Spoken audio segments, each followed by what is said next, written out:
말씀 사무엘상 15장입니다. 1절부터 9절까지만 해제시키도록 하겠습니다.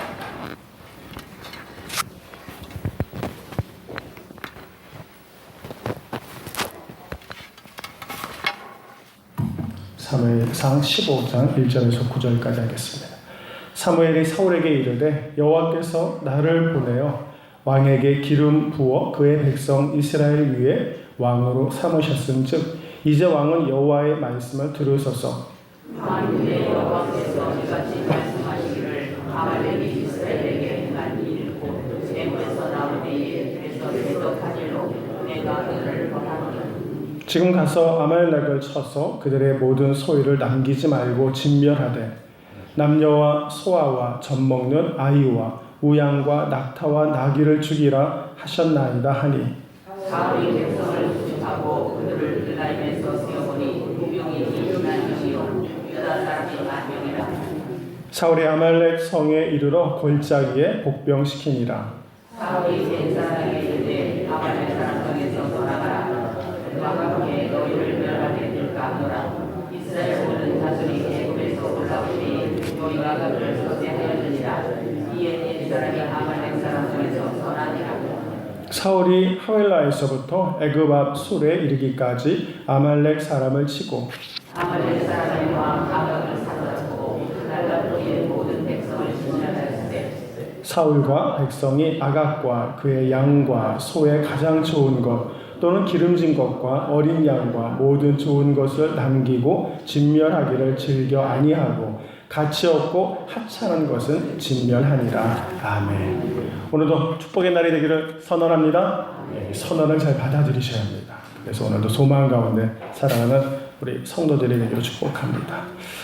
오늘 본문을 읽으면서 어떤 느낌이 제일 먼저 드나요? 작은 탐심으로 큰 화를 입는구나 라는 것 어떠세요? 알게 되지 않겠습니까? 특별히 마지막 구절이 오늘 굉장히 중요한 중심 구절의 말씀입니다. 사울과 백성이 아각과 그의 양과 소의 가장 좋은 것 또는 기름진 것과 어린 양과 모든 좋은 것을 남기고 진멸하기를 즐겨 아니하고 가치 없고 하찮은 것은 진멸하니라. 이렇게 말씀합니다. 오늘 지금 앞부분에 이 본문은 하나님께서 사무엘을 통해 사울에게 진멸하라고 명령을 내리셨고 그 명령을 받은 사울은 진멸을 하기는 하되 진멸을 즐겨하지도 않네 보니까요. 좋은 것은 그대로 남겨두고 하찮은 것은 진멸했다라고 결론을 짓습니다. 그러니까 하나님의 명령이 왜곡되고 자기 스스로 좋은 쪽으로만 해석되는 것들을 오늘 살펴보면서 사울이 결국 이런 일로 인해서 하나님과의 깊은 교제를 이루지 못하고 있구나라는 것도 알게 됩니다. 여전히 하나님은 사무엘을 통해서 사울에게 말씀하고 있습니다. 사울이 가끔씩 이렇게 자기의 길에서 떠나서 하나님과 온전한 교제를 이루지 못해도 하나님은 말씀하기를 포기하지 않으신다는 거죠. 여러분, 우리가 하나님을 떠나고 하나님과 교제하지 않는다고 하나님의 말씀에 멈춰 있는 것은 아니에요. 우리가 우리 아이들이 가끔 말을 안 들어요. 가끔에서 말을 안 하죠. 부부싸움 하면 며칠 동안 말을 안 하세요? 저는 1시간도 말을 안 하면 안 될 것 같아서 빨리 말을 하는데 빨리 말하는 게 좋습니다. 그런데 말을 안 한다 그래서 그러면 메시지가 없는 건 아니거든요. 가끔 눈을 이렇게 쳐다보고도 말하는 거잖아요. 숟가락을 확 놔도 메시지가 되잖아요. 어쨌든 하나님께서 사울이 마음에 안 들었다고 말씀을 안 하시는 게 아니에요. 사무엘을 통해서 계속해서 말씀하시고 기회를 주세요. 오늘 우리가 어떤 문제에 실패하거나 낙마하고 있을 때도 하나님의 음성이 안 들리는 것 같지만 사실은 말씀을 하세요. 예배를 통해서 말씀하시고 사랑하는 사람을 통해서 말씀하시고 이렇게 내가 무엇인가를 깨닫게 하고 다시 믿음과 말씀 가운데 나를 세우시도록 굉장히 애쓰고 있구나. 왜냐하면 그분은 말씀하시는 분이시고 우리가 그 선한 하나님의 뜻 가운데 살기를 원하시는 분 아니겠습니까? 늘 말씀을 잘 경청하시고 그분의 말씀 가운데 살아가고 회복되는 우리가 되어야 할 것입니다. 근데 사울은 드러내놓고 하나님께 대항하지는 않았어요. 보면은 우리가 아는 것처럼 사울은 예배를 드리기를 참 좋아했던 사람이에요. 기회만 있으면 제사를 드리고 오죽했으면 그냥 사무엘이 오지 않아도 빨리 제사 지고 전쟁하려고 제사를 드린 사람이지 안 드리려고 했던 사람은 아니에요. 그런 면에서 사울이 언제나 하나님의 명령하신 것을 다 어긴 사람은 아닙니다. 거의 준수하려고 애를 쓰고 있는 사람이에요. 다만 사소해 보인다고 생각하는 몇 가지를 하나님의 뜻대로 하지 않고 자기 뜻대로 자기 하려고 한다는 거죠. 지금 위급한 상황이면 내가 뭐 제사 좀 인도한다고 뭐가 문제야? 그렇죠? 예. 지금 전세가 딱 판단해 보니까 이제 뭐 요나단이 공격을 해가지고 우리가 전쟁에서 이길 것 같은데 뭐 하나님 뜻을 구태여 좀 물으면 뭐 하겠어? 이 생각이거든요. 전적으로 하나님을 거절하거나 하나님과의 교제를 안 한 것이 아니에요. 하나님의 뜻을 묻기도 하고 그분과 교제하기를 애쓰고 했지만 그가 생각하기에 이 정도는 괜찮아. 이건 내가 판단할 수 있어. 이건 아닐 거야 라고 생각하는 몇 가지 사소한 것들로부터 하나님과의 교제를 실패하기 시작합니다. 우리가 거대한 것으로부터 불순종이 시작되는 건 아니에요. 한두 가지의 사소한 문제로부터 우리가 하나님으로부터 멀어지는 이유는 거기서부터 출발합니다. 하나님의 권위의 가장자리를 조금씩 깎아내리면서 하나님과의 교제의 거리가 멀어지고 있는 사울을 생각해 봅니다. 그런 면에서 오늘 하나님의 섬기를 좀 온전히 섬기는 성도가 되기를 축복합니다. 어떤 분은 하나님 앞에 90점짜리 성도가 있어요. 어떤 분은 20점짜리 성도, 이렇게 표현해서 죄송합니다. 그냥 제 거랑 시켜본 거예요. 한번 제 마음대로. 여러분은 몇 점짜리세요? 어떤 사람은 90점짜리 성도와 20점짜리 성도 보고 당신 잘해야 돼 라고 말할 수 있을까요? 하나님 앞에 100점짜리가 없다는 거예요. 항상 우리는 내가 한 70점, 80점 되면 그 점수가 안 되는 사람은 자꾸 깎아내리려고 그래요. 내 기준에 맞추라는 거죠. 항상 우리는 기준이 하나님 앞에 있다는 거죠. 신앙에서는 80점이 정답이 아니에요. 80점 받은 사람이 천국 가는 게 아니에요. 99점 받은 사람이 천국 가는 게 아니잖아요. 어떤 점수든지 천국에 갈 수 있어요. 무엇 때문에? 은혜로 가는 거거든요. 그러니까 내가 지금 90점짜리 성도라 그래가지고 20점짜리를 무시하면 안 돼요. 나도 그 은총으로 하나님께 가는 거거든요. 그런 면에서 오늘 우리 하나님의 말씀을 들을 때마다 하나님 앞에 우리의 거룩한 목표를 두고 그 하나님의 말씀에 순종하며 나아가는 삶이 우리가 필요하다는 걸 잊지 않기를 바랍니다. 오늘 하나님께서 첫 번째 아말렉을 진멸하라라고 명령하십니다. 이 명령을 먼저 묵상하셔야 합니다. 왜냐하면 아말렉과 즉 이스라엘은 사실은 이스라엘이 애굽에서 나와서 광야에 살아갈 때 아말렉은 이스라엘을 굉장히 괴롭힌 나라인 거죠. 족속인 거죠. 그래서 성경은 그 아말렉을 하나님께서는 아예 진멸하겠다라고 이미 선언하셨어요. 출애굽기 17장 4절입니다. 나는 아말렉을 천하에도 기억하지 않겠다라고 선언하셨습니다. 하나님은 가장 악한 것을 반드시 심판하시는 분이세요. 하나님의 심판은 구원을 방해하고 하나님의 역사를 방해하는 것에 대해서는 하나님이 심판하시는 것뿐이에요. 하나님이 기회를 주시죠. 구원의 기회와 회복의 기회를 주시지만 그것을 받아들이지 않을 때 마지막 남는 것은 심판이라는 것이에요. 오늘 하나님의 진멸하라라는 명령에 대해서 여러분 스스로의 도덕적인 관점으로 이 문제를 바라보면 안 돼요. 어떻게 하나님께서 사람을 죽이라고 명령하시지? 라는 관점으로 바라볼 것이 아니라 하나님의 구원은 다른 것으로 도덕적으로 윤리적으로 설명되는 것이 아니라 오직 하나님의 뜻 안에서 선택되고 결정될 문제라는 거죠. 하나님 왜 예수 그리스도를 믿음으로서만이 구원이 이루어지는 거죠? 저는 그 구원을 이해할 수 없습니다 라고 저항할 수 없잖아요. 하나님이 진멸하라 이 문제는 이미 하나님의 백성을 괴롭히고 해방하는 아말렉에 대한 하나님의 진노의 그리고 하나님의 심판의 선언이라는 거예요.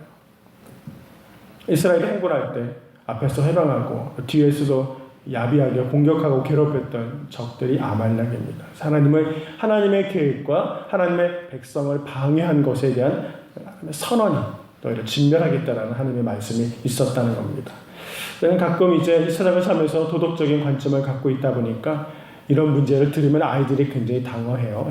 성경을 처음 읽는 아이들은 목사님 어떻게 하나님께서 이 아이들과 모든 사람을 다 죽이라고 명령하시죠? 라는 질문을 던지는 거죠. 그런 질문을 받을 때 우리도 당황할 거예요 아마. 그렇지, 사랑의 하나님이 왜 다 죽이라고 하는 거지? 근데 그런 관점에 그들은 이미 하나님의 심판에서 벗어났다.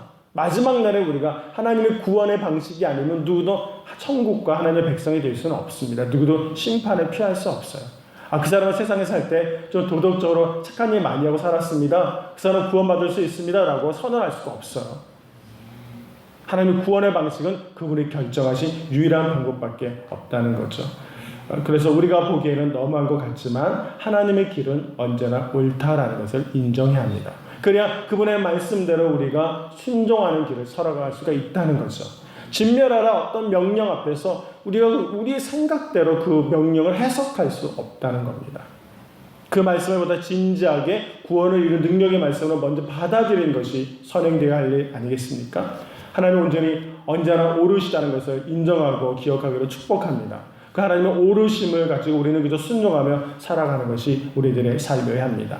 두 번째, 하나님이 진멸하라라고 명령하셨음에도 불구하고 사울이 탐심으로 인하여 그 말씀을 온전히 순종하지 못했습니다. 전적으로 순종하지 않고 있습니다. 자기의 명예욕과 또는 탐심에 사로잡혀서 말씀에 온전히 순종하지 않는 사울을 오늘 이 아침에도 바라봅니다. 여러분, 성도는 욕심이 잉태하여 죄를 낳는다라는 사실을 늘 기억하고 경계할 수 있기를 바랍니다. 요 정도의 욕심은 괜찮겠지. 요 정도의 욕심. 작은 욕심 하나가 잉태되어서 우리 안에서 자라나고 뿌리를 내서 마침내 사망케 한다는 것. 죄의 어떤 작은 것부터 우리의 마음속에 죄는 발을 들어놓는 것이에요. 죄가 엄청나게 큰 저항을 가지고 우리 앞에 부딪혀 있으면 우리는 그 죄를 거부할 수 있을 거예요. 근데 죄는 달콤해요. 우리가 하나님과의 우리의 교제에서 멀어지게 하는 첫 발자국은 굉장히 달콤할 거예요. 그래서 그걸 끊지 못하는 거예요. 그 달콤한 교제, 유혹이 쓰고 아프면 누가 유혹을 받겠습니까? 유혹은 좋은 것 같아요. 받아들이고 싶어하고 달콤한 것 같습니다. 그러다 보니까 그 한두 가지 열매를 손을 대고 달콤하게 받아들이다 보니까 온전히 하나님과 교제하지 못하는 그 자리로 나락으로 떨어지는 것이 우리의 인생 같습니다. 문제는 이 전쟁에서 승리한 다음에 사울의 마음이 지금 바뀌었습니다. 전쟁에서는 전쟁 나가기 전에는 무조건 순종할 수 있는 것 같았습니다. 승리만 주신다면 어떤 일인지 할 수 있는 것 같았습니다. 그런데 승리한 다음에 마음이 바뀝니다. 사울은 항상 실수하는 게 자기의 실수에서 배우지를 못해요.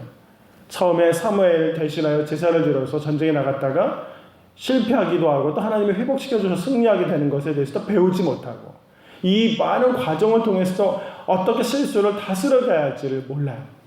물론 성경에 보면은 믿는 사람이라고 다 실수하지 않는 사람은 없어요. 아브라함도 실수하고 다윗도 실수하고 솔로몬도 실수하고 성경은 다 실수투성이의 사람들의 이야기예요. 사람들이 성경에 나온 사람들이 하나님 앞에 언제나 정직하고 바르게 살아서 성경에 등장하는 사람이 아니에요. 실수는 있지만 회복하게 되고 깨닫게 되고 회개하게 돼서 하나님의 구원을 이루어가는 모습을 보여주고 있지 않습니까? 그런 면에서 오늘 우리가 실수하지 않은 첫 번째 한두 번 실수하는 걸 인정할 수 있는 것 같아요. 그러나 그 실수에서 배워야 합니다. 우리 하나님을 섬기는 방식에서 똑같은 실수를 계속 반복하고 그저 매일 똑같이 진심이 아닌 그런 회개를 반복한다고 해서 그것이 신앙생활이 되는 건 아닐 거예요. 하나님은 오늘도 우리에게 최선을 바라십니다. 그것이 하나님의 선한 성품입니다. 우리에게 가장 좋은 걸 주시기를 원하시고 우리가 하나님과의 교제하며 나아가기를 원하는데 그런 하나님께 우리의 삶을 좀 전적으로 순종하는 길에 자꾸 좀 한 걸음 한 걸음 더 가까이 갈 수 있기를 축복합니다. 나의 실수를 줄이고 하나님께 순종으로 나아가는 발걸음, 여기가 축복된 자리고 하나님의 다스려주는 은총의 자리예요. 묵상 에세이 중에 그런 글이 하나 있는데요. 찬송가 주 예수보다도 귀한 것은 없네라는 작곡가 조지 비벌리 쉐어가 그 유명한 가수가 된 그런 이야기 중에 한 스토리가 있습니다. 제가 오늘 밴드에 올려놓겠습니다. 그가 어느 날 가수가 될 기회가 찾아왔죠. MBC 공개홀에서 불렀던 노래가 반응이 좋아서 고정적으로 출연해달라는 요청을 받게 되었습니다. 가수가 되고 싶었던 그런 당연히 좋은 기회였죠. 그러나 그것을 계속해서 추구해 가느냐, 내가 하나님에 대한 일을 하느냐 놓고 생각하는 어느 날 주일 아침에 그 어머니가 소중히 간직했던 여기 주 예수보다도 귀한 것은 없네라는 어머니가 쓴 시를 발견한 거죠. 근데 이게 번개같이 그 시를 읽다가 영감이 떠올라서 멜로디를 작곡했는데 그 곡이 이제 우리가 아는 주 예수보다도 귀한 것이 없네라는 찬양입니다. 그 곡을 다 짓고 나서 교회 앞에서 그 노래를 찬양을 부른 다음에 이제는 돈을 벌기 위해서 노래하기보다는 하나님만을 위해서 노래하겠다고 결단하게 됩니다. 그 이후에 그가 어떤 말을 남겨놓았냐면 그 고백 후에 그 돈을 거절하자 그렇게 기쁠 수가 없었습니다. 돈에서 자유로워졌기 때문입니다. 마음에서 기쁨이 샘솟아 어쩔 줄 모를 정도로 하나님이 내게 은혜를 부어주셨습니다라고 이렇게 교복해 놓았습니다. 돈 때문에 노래하고 싶었고 돈을 많이 벌고 싶은 것이 또 그의 삶이고, 또 우리도 뭐 돈 없이 살 수 있다라고 말할 수 있는 것은 뭐 아무도 없습니다. 그리스도인이라 그래서 그렇게 말하라고 말하는 것이 아닙니다. 또 우리가 기억해야 할 것은 돈을 사랑할 대상이 아니라는 것이죠. 분명합니다. 돈은 우리의 사랑을 받아서 되는 대상이 아니에요. 우리가 하나님을 올바로 섬기고자 하는 우리의 마음에 어떤 방해가 된다면 그것은 경계의 대상이지 사랑의 대상이 될 수 없다는 거죠. 어떤 것이든지 내가 하나님을 섬기고자 하는 데 있어서 방해가 된다면 그건 경계해야 할 대상이라는 걸 기억하십시오. 그것이 돈이라 할지라도요. 돈을 쫓다가 하나님을 잃어버리지 말라는 것이에요. 명예를 쫓다가 하나님과의 거리와 하나님과의 사랑에서 멀어지지 말라는 거죠. 그런 면에서 우리가 경계할 것은 다른 것이 아니라 나를 하나님의 사랑 안에서 멀어지게 하는 것이 무엇인지를 경계해야 합니다. 그것이 무엇인지 그걸 경계해야 한다는 거죠. 그 글이 십자가의 영광, 십자가 없이 영광은 없다라는 책에서 기록되어 있는 글 중에 하나입니다. 성공하는 사람들은 그럴 만한 이유가 있고 실패하는 사람도 그럴 만한 이유가 있다라는 이야기를 많이 듣습니다. 오늘 사울이 자꾸 실패하는 것은 어쩌면 오늘날 살아가는 우리들에게 명목상의 신자들의 모습을 보는 것 같기도 합니다. 많은 것들은 잘 지키지만 지극히 기본적인 것을 지키지 못해서 넘어지고 실족하는 경우가 참 많습니다.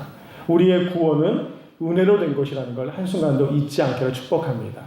우리의 경험이라든가 우리의 업무와 실적을 통해서 구원이 이루어진 것이 아닙니다. 이 성경에 등장하는 이 사람들에 대한 실수, 우리가 왜 추락하는 것은 날개가 있다는 말 많이 아시죠? 추락하는 것은 날개가 있다. 추락하는 실수하는 것은 날 수 있는 그 장점 안에 실패 요인도 있다는 얘기예요. 추락하는 것이라고 날개가 없는 게 아니에요. 내가 잘하는 것, 내가 성공하는 요소로부터 실패 요인이 반드시 그 안에 들어있어요. 그러니까 오늘 날마다 우리가 하나님을 잘 섬기는 거 언제나 안심하지 말라는 거죠. 내가 하나님을 거대하게 섬기는 것 같지만 내가 하나님을 기뻐하고 섬기는 것 그 안에 어쩌면 교만과 실패 요인이 그 안에 그대로 담겨져 있어요. 그래서 추락하는 것은 날개가 있다는 거예요. 날개가 없어서 추락하는 것이 아니에요. 날아오를 만한 충분한 장점을 가졌는데 그 장점 때문에 그것이 교만이 되어서 떨어질 날이 있게 된다는 거예요. 날개 없는 애들은 추락할 이유가 없잖아요. 우리가 하나님을 더 잘 섬긴다고 언제나 안심하고 있지 말라. 내가 하나님과의 교제를 하고 있다 그래서 그것이 영원히 지속되는 것은 아니다. 그 나의 장점과 나의 섬김이 어느 날 그것 때문에 실망하고 떨어지게 돼요. 봉사활동 그렇게 잘하시던 한 분 한 분들이 어느 날 너무 열심히 봉사하다가 추락해요. 그 봉사도 잘하는 그 날개 때문에 실패하고 넘어져요. 차라리 처음부터 그렇게 하지 않았으면 좋았을 거죠. 이런 생각을 드는 거예요. 항상 우리 하나님 앞에 나아가는 일들이 무엇인가를 놓치지 말고 경계해야 합니다. 떨어진다면 그건 아무 의미가 없는 거잖아요. 열심히 봉사하지만 그 가운데 항상 나를 경계하고 겸손하고 하나님과의 교제를 살아가는 일들이 필요해요. 그러니까 하나님과의 교제할 때 항상 하나님이 내게 기대하는 게 있을 겁니다. 하나님 여러분에게 기대하십니다. 성령을 함께하기를 원하고 하나님의 삶 가운데 은총을 부어주시기 원하고, 그리고 하나님은 우리의 삶에 개입하여 우리와 함께하기를 원하시는 거죠. 우리가 기도할 때 매일 그렇게 기도하지. 하나님 저와 함께 해달라고요. 그렇죠? 저를 좀 내버려 달라고 기도하시나요? 그럼 함께 해달라고 기도한다는 의미는 뭐죠? 하나님이 원하시는 대로 나를 살고 싶다는 기도 아니에요? 그렇게 기도는 해놓고 내가 좋은 것만 하려고 그러면 어떻게 해요? 하나님이 내가 원하지 않는 것도 함께 하겠다 그러면 그분께 순종할 수는 있어야 되잖아요. 기도는 매일 하나님 저와 함께 하십시오. 이렇게 기도하면서 하나님 내 안에 함께 하시면서 당신이 원하는 뜻을 이뤄가려고 할 때마다 잠시 거절하잖아요. 아니 그건 아닌 것 같은데요. 저는 그 일에는 동의할 수 없어요 라고 자꾸 말하기 시작한다는 거예요. 그럼 왜 함께 해달라고 기도하는 거죠? 왜 저와 함께 하자고 기도하느냐는 것이에요. 나와 함께 하자고 기도한다는 것은 하나님의 뜻을 살피고 그분이 나를 인도하시는 대로 내가 원든 원하지 않든 나의 기준과 나의 윤리적인 기준으로 선택할 것이 아니라 그분이 말씀하시는 대로 전적으로 순종해야 한다는 것이, 이것이 내가 하나님의 은혜를 사모하게 되는 요인이 되어야 하는 겁니다. 지속 가능한 신앙생활이라는 것이 참 필요해요. 잠깐 반짝이는 신앙이 아니라 끝날까지 변함없이 지속적으로 하나님과 함께하는 사람, 한결같이 하나님과 교제하여 일평생을 사랑하는 성도가 우리 가운데는 필요합니다.